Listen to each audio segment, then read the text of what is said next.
พี่น้องเลยเนาะเปิดคลิปออกมาวันนี้กระต่างหูต่างตาพี่น้องเลยมาทางเพื่อนของลุงพี่น้องเลยเนาะมาทางทงไฮทงหน้ามันนี่พี่บรรยากาศทางทงไฮทงหน้าแดดคักพี่น้องเอ้ยเนาะมาทางเพื่อนลุงที่เพื่อนพิการเนี่ยพี่น้องเนาะเขาก็บ่ได้มาหลายมื้อต่อหลายวันเนาะสบายดีพ่อแม่พี่น้อง FC เบิร์ดสุขุสุคนเด้อว่าจะเป็น FC ใหม่ FC เก่าพี่น้องเลยเนาะก็ยินดีต้อนรับเข้าสู่ช่องป้าใหญ่คือเก่าคือเดิมเด้อเนาะมาพบมาพบกันมื้อนี้พี่น้องเลยจะพามาทางเฮือนของลุงเนาะที่เพิ่นเป็นพิการอ้ายของแม่พี่น้องเลยก็ยังอ้ายอยู่3 คนเนาะแม่เฮาก็มื้อนี้ก็มากับแม่น้องคอปเตอร์พี่น้องเลยได้น้ำกาแฟถุงนึงมาฝากเพิ่นเฮาก็บ่ได้มาแต่โดนๆพี่น้องเลยเนาะบ่ได้มาตั้งแต่ถ่ายทำวันก่อนนั่นแหละเนาะก็เลยบ่ได้มาเลยตอนนี้ก็มาเฮือนของลุงพี่น้องเลยมาเยี่ยมมงคลก่อนว่าอาการเป็นจังใดพี่น้องเลยเนาะเดี๋ยวเราปรับกล่องไปทางหน้าพี่น้องเลยเนาะปรับกล่องมาทางนี้พี่น้องเลยเนาะขึ้นไปเลยอ้าวยังนั่งรถอยู่คือเก้านี่คือเก่าอยู่เลยก็นั่งมันอยู่นี่เลยมันหยดมันสิขาดได้อันนี้ไปจังบ่ได้นุ่งเสือนุ่งแพรบ่ฮ้อนแห้งบ่อาบน้ำหรือบ้างอาบน้ำมาแต่อาบน้ำเลยสบายดีสบายดีเอากาแฟมาต้อนขอบใจกินทั้งห้อนได้อยู่บ่กินกาแฟได้อยู่บ่เอาได้ยันว่ากินกาแฟบ่ได้ยังไรก็กินได้ดิได้อยู่เนาะอยากเอายังไงลูกก็อันกับเขาชิ้นยังของสิกินได้เป็นยังไงอาการก็สิได้เนาะจำนี่แหละเนาะย่างได้อยู่บ่เดี๋ยวนี้ก็ได้ก็มันก็บ่อันนั้นได้บ่เนาะมันก็ต้องได้ใช้ไม้เนาะทำไว้เนาะนุ่งเบนไปก็นั่นนี่ว่ามันก็อันนั้นก็มันว่าตีเนาะเฮาเฮ็ดแบบนี้ก็มาสิงคือสิงเบ่งที่เตะคือเบ่งตีนบ่นี่ใดตีนบวมเหมือนบวมบ่แข้งนะคือเบ่งเบื้องนึงบ่กินยาบ่คือเบ่งกินยาบ่คือเบ่งก็มียาอยู่ก็บ่ได้กินยังนั่งรถเข็นคือเก่าพี่น้องเอ้ยมายามใดก็นั่งแต่รถเข็นวาสนาชามีแล้วว่าติจัดภาพอยากเนาะไปดูบ่ไปยาเนาะเจาะกาแฟให้เพิ่นก็ท่านได้เจาะไปจังอยากดูดได้กินนี่นะ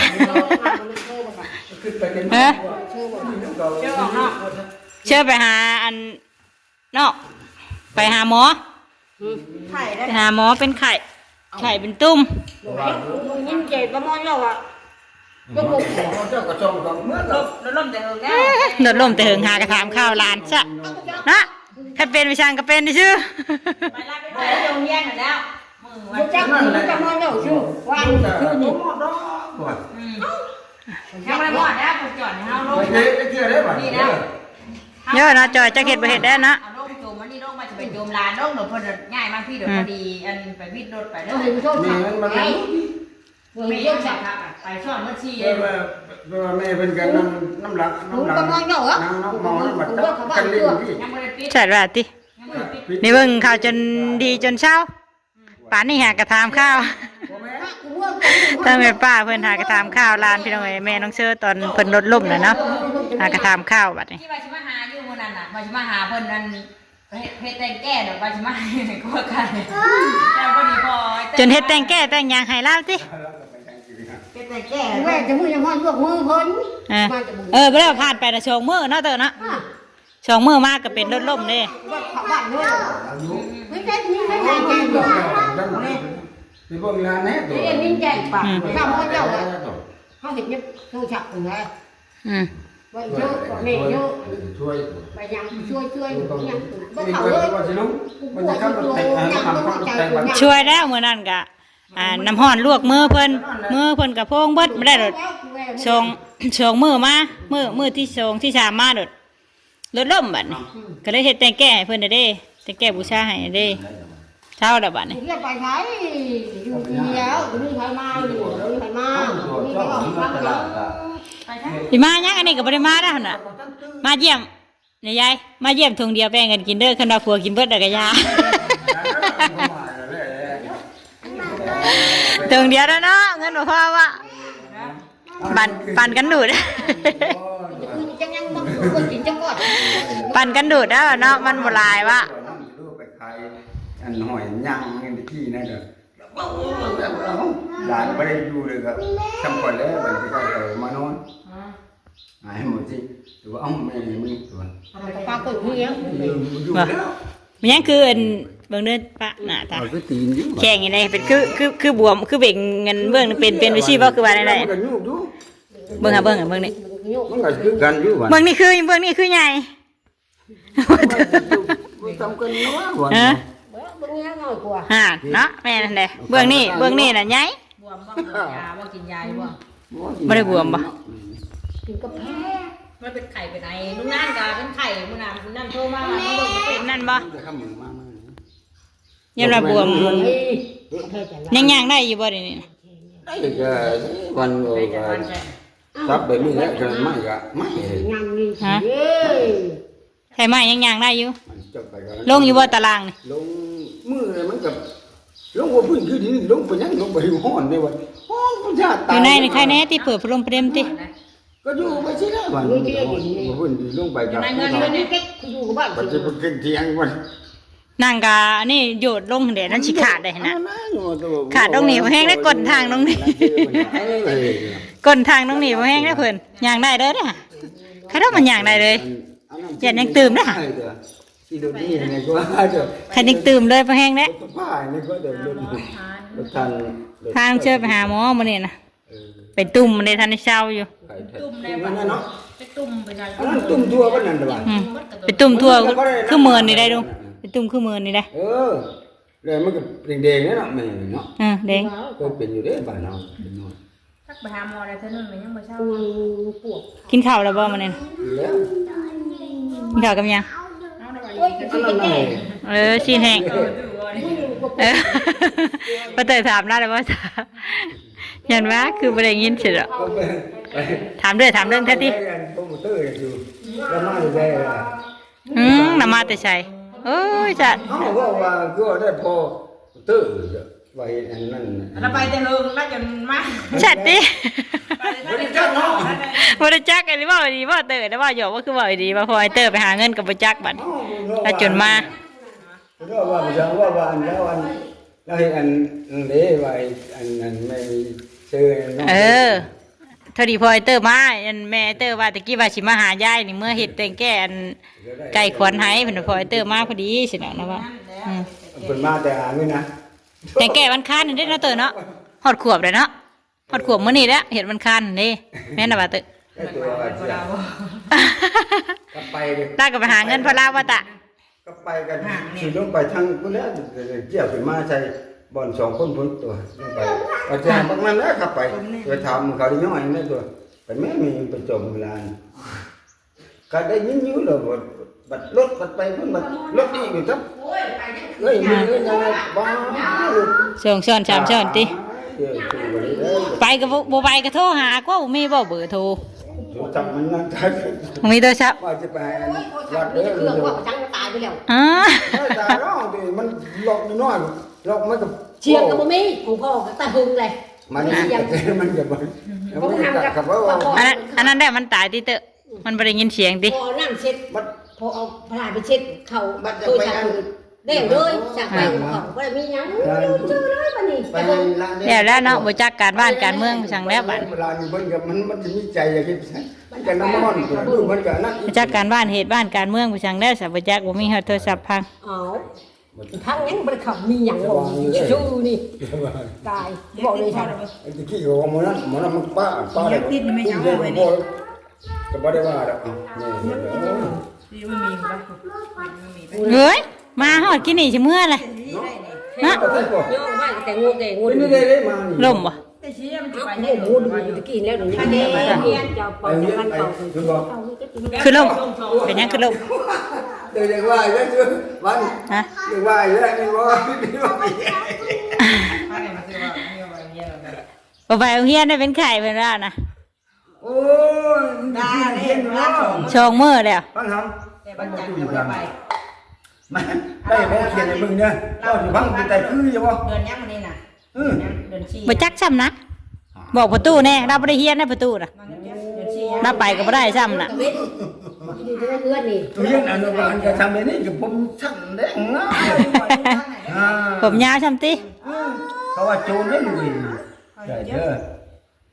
แล้วไปทางใดก็มีแต่อย่างเมื่อไว้น่ะไอ้จอยนี่น่ะ เนาะ ไปแค่เดียวได้นี่น่ะ คือหมูจ้า ไปทางไหน กันค่ายหมูซิ่งได้อยู่นี่ เดี๋ยวไปคน กันค่าย เฮ็ดดึงแม่ไทยบ้าน มาไก่ มาเลย เอาจอยไปแม่ไปดินน้ำนองนะครับ แน่นานกับป้าจับมึงไงบ้านไหนน้องมีนะบ้านไหนกับบ้านเป็นตู้เริ่มเนี่ยไปนะแม่ชื่อ แต่ก็จะอยู่ กินข้าวแช่อยู่บ่ลุง เจ็บอยู่ ว่าหน้าตาก็ธรรมดาอยู่นะธรรมดาบ่ได้นั่นปานใดเนาะหากแต่ว่าแข่งขาเพิ่นนั่นแหละย่างบ่ได้ แต่อันนี้แหละมัน ประกาศมันจะนั่ง มันจอนมันก็เข่ง มือนั้นจะกินยัง มันปวดอยู่บ่เดี๋ยวนี้น่ะบ่ได้ปวดซื่อๆอยู่ติ ปวดแต่บนน้องมัน ปวดขาติ กินแล้วนั่งกิน แหน่แบ่งกันกินเด้อแบ่งกันกินอันเดียว เงินก้อนตัว อันเดียวก็พอ ได้คำนึงนะมาได้ยินลาน โอ้ยพาแต่อย่างเมื่อนี่ ว่ามันเชียว ผู้ไหนล่ะกินเรืออยู่ไอ้ตาก็อยากเมื่อ เอ้าไปใช่ไปเฮ้ยว่ามัน ไปน่ะ กินดูใจมีมันกินดูใจ อ๋อนี่ที่ทำอ๋อนี่เด้อไปใส่เด้อแต่พูดแล้วห่วงนี่แล้วกูโอ้ยกูจักเขาบอกว่าเด้อ มันเป็นยังน่ะ ไป รถเป็นยัง แล้วก็บอกบี้ว่ามันตายแล้วมัน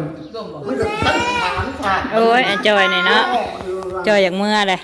คงแต่มาท่านได้ดินน้ำประตูพี่ยังพี่ยังเอ้ยท่านได้ถามฮอดประตูใช่ไหมอยากเมื่อเลย ทำในประตูนะ คุณว่าแต่อยากมาดิน ทั้งที่ทำไปโรงเรียนนี่นะมันไม่ หาประตูถามบอกประตูหนอยเด้อ ผมเด้อตัดผมเด้อลูกเด้อ เราไปทำงานก่อน เล่าให้เราพังก่อนเล่าให้ประตูพังก่อนได้จักเมื่อไป ว่าดูว่า บอกประตูก่อนเด้อ คือยังว่าอะไรไปโรงเรียนน่ะ ไปเชียร์เงินชื่อจักติ จ่ายเงินนี่นะเนาะ ทุกอย่างอย่างมาไม่ได้ไป ให้กูมื้อ เข้าในห้อง บัดข่าวห้องนะใครแน่แต่ว่าตอนนั้นว่าตอนสิไปน่ะจังยากเพิ่นน่ะ ใช่ไหม เฮ็ดแม่ก็เฮ้ยเย็ดนั่น เมื่อบ่ค่ะอยากเมื่อ เมื่อก็เมื่อเราโอ้ยเมื่อไป เอาน้ำเย็นมาส่งประตูกับเมื่อไว้แท้นี่ถ้าได้ถามเล่าซะ เดี๋ยวจะพอจะไปนั่นไปธรรมชาตินะ แล้วไปตึกป่ามื้อนี้ว่าสิไปตึกป่าครั้งนึงใหญ่พี่น้องเอ้ยเพิ่นถามร้านเคยเพิ่นไปตึกป่ามื้อนี้ก็ว่านนี่ก็ไปคุมื้อ เหยียบเบรกมันใช้ พอมายังไงลูก เขาไปหลีกเสียเต็ม เขาเป็นนานนี้อยู่ดึกบาดิ ตึกป่า ขายทอดแต่เทศ บ่ไม่ได้ไปอย่าไปแล้ว ก็ยากอยู่เลยว่าอะไร ไม่ได้ไปทางใดนี่มีแต่หากินธรรมชาติหาตึกปูตึกป่า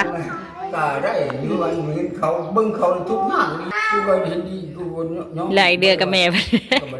บ่จอยไม่ได้ถามข้าวประตูบอกเมื่อก็บอกประตูนะไม่เอาบอกแล้วบอกแล้วได้ไหม เป็ดเดียว แข่งแดดมาทำติ ถ้าไปเฮ็ดน่ะก็องดู บอกประตูได้ไปเฮียนน่ะวันยัง วันยังวันนี้นะบอกแล้วแน่ เป้าชาคิดกันนะเราได้จังได๋เฮียนที่แม่ได้ มากี่นี่นะ บ่ได้ มันคนขี้ยาคนใด ชาคิดบ่ได้นะชา หรือว่าจะฟังเลย บ่จักซ้ำนะ โอ้ใช่สิเป็นคนหู้จ้ะนั่นนี่เลยเด้อบ่พวก ขันมาดินนั่นไม่ได้เฮิงได้เพิ่นน่ะเนาะมาดินทางอันนี้เมื่อทางเฮือนยาเพิ่นพุ่นได้อยู่ดอกหนึ่งอยู่ดอกเฮิงอยู่ ไปที่นี่ก็มาได้ใบเงินยากับพ่อค่ะ อันนี้แต่ไปสิมูไปเด้ไปเด้อน้องชื่อเด้กับมูลายอยู่เด้อยู่ไหม เมื่อเพื่อนน้องเดิมเงียนมาแต่ดินน้ำกันแล้วท่าน บ่แล้วอันเราเพิ่นไปโรงเรียนได้สิ ทางเฮือนนั่นธรรมดาอยู่ตอนเอาไปหุ่นน่ะ ไปน้ำกันได้ ธรรมดา มันไม่ยุ่งงเงียนหลังบ่รู้ยุ่งอ้ายน้ำน้อง มื้อนี้น้องวานนี้น้องไข่หยุดน้ำกันมื้อนี้เพิ่นก็บ่สบายแน่ ครับ แต่ถ้าเป็นไข่น้องยังบ่ไปใช่ครับ อันครูเพิ่นกระแพงอยู่แล้ววะ แพงเนาะลูกเนาะสายผู้เพิ่นกับแพงเนาะ แพงอยู่บ่บอกประตูนี่ บ่ได้ข่าวให้กินบ่บอกเขาเด้อไงเพิ่นมีข่าวให้กิน2เทื่อเนาะน้ำให้พร้อมเนาะ โอ้อำนาจบ่ ให้อยู่ได้ค่ะ โอ้มันก็คักกระตัดผม ดีแล้วเพิ่นบ่ตัดผมให้อีกติผมยาวจ้ำหั่นน่ะ เพราะว่าเอ้าเขาว่าเลยไปดูคลิปเลยเนาะ เว้าบ่แล้วบ่ทั่วอยากเมื่อ โอ้ยขาดเลย เมื่อก็บอกประตูนะแม่ บอกประตูนะแม่เมื่อกะ อากาศจะเมื่อกับบอกที่เกียรที่สั่ง เออ นักเรียนกัน ไหนบอกนี่นะ เขาก็มาบอกว่านี่ก็นึกว่าประตูเอ้ยคอยเมื่อก็เด้อ บอกลาได้ไหม เด้อเช้าเด้อฉันได้ เออ เขาว่าฉันได้ ก็บอกลาแล้วกันสิเมื่อแล้วก็ไป อยากเมื่อพี่น้องเอ้ย ไปมอบ ร้อยได้ประตูมา ฟังได้ บ่ต้องว่าหยังเมื่อมาดิดน้ำดุงกับข้าวเดียวเป็นอยากเมื่อล่ะจอยก็ได้ น้องยังไงเนี่ยโอ้ยยังน้องยังก็ ไปขนาดน้องนั่นมาป้าไปดิมน้องนั่นถูกไป ไม่น้องนะ ไปน้องมีนะ น้องไม่ยัง ไปดิมน้องมีปะน้องมีอยู่พุ่นบ่ น้องไม่ได้บอกแต่ไม่ได้ไม่ได้ ไปต้อนลุงนะแม่ได้ ยายเห็นยังสิกินนี่ทักพลอยบ่ เขาได้ แม่เลย แก่เสือนะ กระตานมาใช่เฮ็ดขายอันเท่าไรไปเลยพลอยยาวนะเอาอันฉันมันก็ขายราคาเดียวใช่บ่ ไปเลยนี่อย่างมาใช่ไหม เอาว่ายาวกับราคาหนึ่งฉันกับราคาหนึ่งเฮ็ดพลอยขายอีกแมนยูพลอยสบกันกะถ้าซื้อน้ำลาน่ะ30,000นะตัวฉันน่ะ20,000น้ำบ้าน เอาไปน้ำน่องแล้วน่องไปแต่เพิ่นว่าไปน้ำน่องเลยทีนะ แต่มันไม่ได้นี่ก็ไป ไปบอกประตูเมื่อกับไปเมื่อฮะสิได้แก้ดึงกันอยู่น่ะ เอาบอกก่อนมั้ย เอาบอกประตูก็บอกประตู เอาบอกประตูกันลูกหลานไปบอกประตูในเมื่อกันได้ เช้าได้บอกประตูเช้า มา ดีเป็นชี้ได้ ดังถึงเทศ ไปสิแล้ว ไปเมื่อยนะมัน ปานนั้นยังไปส่งเฮียนพุ่นติส่งมันติ ไปตาเถื่อนมาเมาไปใช้ป่าเลยบอก กี่เชื่อตายอะไรคนโตไปสู่ ตกเลย ตรงหันสูงจักถูกเมื่อเลย มันจะมาว่าก็จะว่าจะไปอยู่แล้ว ไปจ้ะไปไผสิมาเอาเพิ่นน่ะให้สิพาเพิ่นไป รถที่รถไทยได้ก็บ่ทำกูต้องเมื่อนี่ สิได้มาเยี่ยมมาคอยผู้ใดนี่ก็บ่ค่อยได้มามาหาเพิ่นนานๆทีพี่น้องเอ้ยหลังจากที่เฮามาถ่ายทำในรอบก่อนแหละเนาะมาหาเพิ่นอีกรอบนี้ก็ยังคือเก่าแข้งขาเพิ่นก็ยังเนาะ นี่แหละ บ่ได้กินยาติน่าแล้วเอานวดอันเนี้ยได้ใส่ เอ้ย เอายานวดยาเนี่ยธรรมดานี่ได้ใส่ ก็มันเดี๋ยวนี้เลยก็มันก็น้ำมันน้องจัง ไปดิน้องถ่าเด้อ เขายืนหันยืนมากกับมันมีใส่เนื้อผักมัน เดี๋ยวเช้าก่อนสิไปดิน้ำเด้อ เช้ากันจังมาดิด เด้อ เบิ่งแข้งขาเพิ่นก็เบ่งแดงอยู่น่ะมันน่าก็เบ่งบ่คือเบ่งแต่เฮิงอันนี้น่ะ โมได้วันนี้มันก็ มันก็คือเป็นที่ไร จังหวัดวันที่มีแต่น้ำนี่ คือเบ่งเหลื่อม กันว่าเป็นคนนี้ ๆบ่เป็นว่ามือบ่ มันก็ได้เรื่อง2-3มื้อมันก็เรื่องมันก็บิ่งไปอยู่แล้วก็มันกัน โยนไปดิโยกไปติ งานน้องดำมือก็ คือไป ตัวว่าจะลุกไปย่างไปมันก็ไปข้างฮอดเตียงแล้วแล้ว เนี่ยคือสิเบ่งบ่ได้เจ็บบ่ บ่ได้มัน ทำไมอยู่ติ สิแม่น หักเมินบ่นี่ มันก็มันเอาสิมันเอาเหยียบสิกันหักก็มันสิมัน เมินบ่ได้วายบ่ซะ บ่เลยมันก็ เอายันว่าเมินแต่กับฮอดนั่นมันก็คายมาสินะ แล้วมึงน่ะก็มันเจ็บสิมึนสิก็มันเอาซูนตะกี้มันก็มันซูนแบบซูนน้ำก็ตึงยุบมันนั่นตะกี้ตื่นงอนยังแบบนี้มีแต่บ่ได้เฮ็ดจังนั้นมีแต่พัดพอสิมาตะกี้แต่ข้าไปได้ก็ขี่รถไปก็พอยเขาซื้อมา2-3ปัดสมัยก็เบิดแล้วพอยอันคัน เฉิดน่ะ มันช้าดิ แน่ได้ซะเนาะปะมันจะกำเฮ็ดเนาะอยู่แน่เนาะ ไปสิแล้ว ไปซั่นน่ะ บ่จักคำเว้า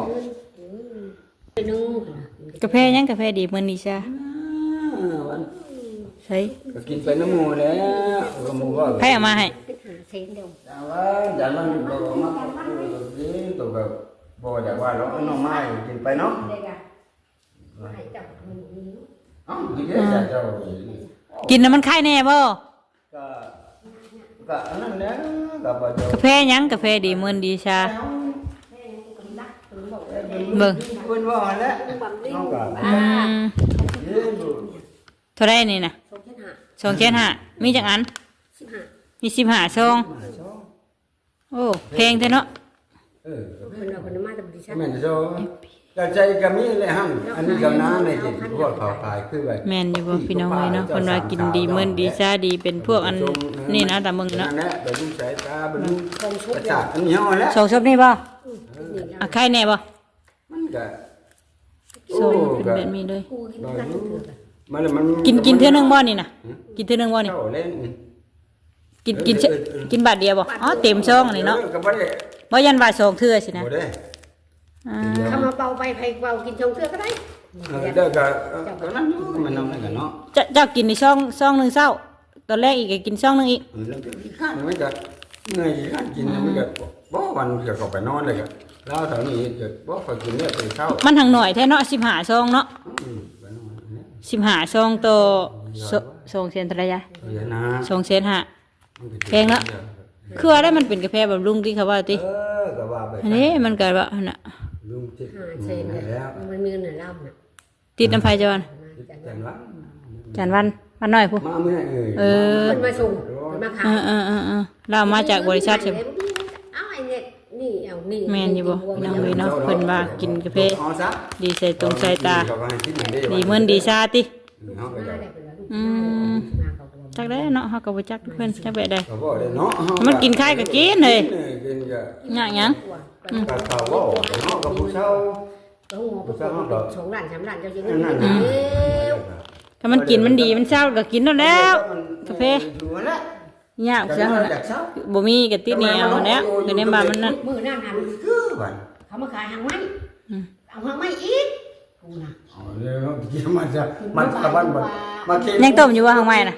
นั่นต้นนอน ต้มกินนี่แหละต้มกิน ตัววัน ต้มกินต้มอาบ วันมาปิดยันมันบ่เข้ากับปวดจะไข้นะอันนี้อันเป็นแม่นี่ หัวสิไข่ก็มีบ่ เอาลงมา ใส่ ใส่ กูทิ้งไข่ใส่ เพิ่นน่ะใช่ติ เขาทานน่ะหางไม้เลยนะ ต้มไปได้ใช่บริญานบ่ มันแน่นอนแล้วก็ว่าปิด บีบเอาผมเอา ตัวโซบาทเดียว บีบใส่ 3,000มันเหลือ3,000มันเอามาคิดได้บ่เก้าแสนไอ้แล้วก็นั่นตัวก็ว่าเนาะก็บ่ว่าเนาะเฮาก็การหากันไปแล้วแต่ไปสิตัวสิต้มนี่ได้ก็คุณมันผู้อยากเศร้ามุมไผมุมมันมากินไปกินมานี่ก็สิบ่ไปดอก อาบพร้อมติอาบแน่ติ ก็แม่ตู้ชูแล้ว จะได้กินหลายอย่างอยู่ได้เฮาก็ได้ เนาะก็ย่างได้อยู่ ก็กินไปหั่นแล้วกินทางไม้ทางตอกไว้น้ำมันแหละแนวมันนะเฮาก็บ่จักดีเศร้า พันนึงไว้สิไว้ให้ค่าตัวเพศเดียวตายแล้วมันขายใหม่เอาช้า น้องเอ้ยเนาะนางดิดน้ำเพิ่นอีกสักหน่อยก่อน ช่วยเป็นกูเอากูอ่ะ เนาก็มาหาทางลุงเพิ่นเด้อเนาะเฮาสิขอจบคลิปไว้ซ้ำนี้ก่อนพี่น้องเอ้ยเนาะพบพ่อกันคลิปหน้าเนาะแล้วคลิปนี้ก็มาทางเพื่อนของลุงมาเยี่ยมเพิ่นพี่น้องเอ้ย เช้า พบกันเด้อเนาะคลิปหน้าเนาะคลิปนี้ก็สบายดีพี่น้องเอ้ยนางดินนางคุยกับเพิ่นอีกสักหน่อยก่อนพี่น้องเอ้ยเนาะตาเพิ่นก็ไปดินน้ำน้องตาแล้ว ม่วง